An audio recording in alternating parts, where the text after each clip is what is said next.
Today we're making Kibbe Nebelsia. Kibbe in Arabic is basically a dough stuffed with something. And it's usually stuffed with some kind of a meat mixture, but it could also be stuffed with a fish mixture or a vegetable mixture. So you might see vegetarian kibbe if you go into a Middle East restaurant. To make the dough for Kibbe Nebelsia, which is a torpedo-shaped kibbe that's deep fried, you start with bulghur dough, about 2 pounds of bulghur dough or 4 cups. What I've done here is I've mixed it with 2 cups of warm water and I allowed it to sit for a half an hour. It's very important when you're working with bulghur dough, bulghur wheat, that you follow the recipe exactly. Allowing the bulghur dough to sit for a half hour allows it to soak up the moisture of the water. The second step in making the dough is to mix it with salt and 4 tablespoons of vegetable oil.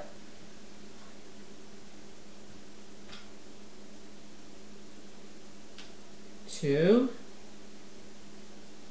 3, 4.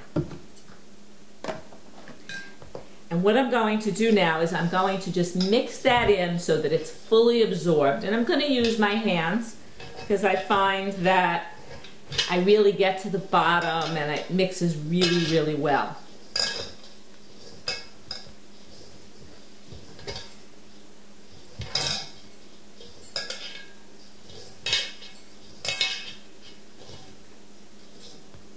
Now I'm going to allow this to sit for about 15 minutes. 10 to 15 minutes it should sit. And this allows me to, I use that time to prepare the rest of the ingredients, to prepare my machine, because now we're getting close to actually making it. This is the meat or the stuffing for kibbe.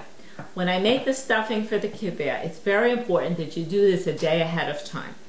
What I've done here is I've taken 3 pounds of lean chopped meat, lean ground meat, and I've browned the meat with 3 onions, 3 large chopped onions. It's very important when you're browning the meat that you brown it completely and that you break up all of the little pieces into small pieces so that when you're actually cooking it, you have no lumps. And then what you'll find the next day is you'll still have lumps. So for example, I see this little lump. I need to break this up because when you're making the kibbe and you're actually stuffing it, it's important that there be no lumps in the meat. The next day when you're preparing to make it, what you'll do is you'll add salt, pepper, and allspice to the meat mixture along with nuts. I like to use pine nuts. Pine nuts are very, very traditional in cooking kibbe and they add a lot of flavor to it. And so then I just mix up the meat. I feel it to make sure that all of the little lumps are gone and that there's absolutely no moisture left.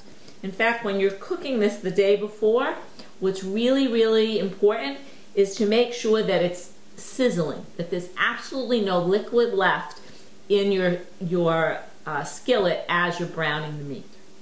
So now we're ready to use this meat to make and stuff our kibbe.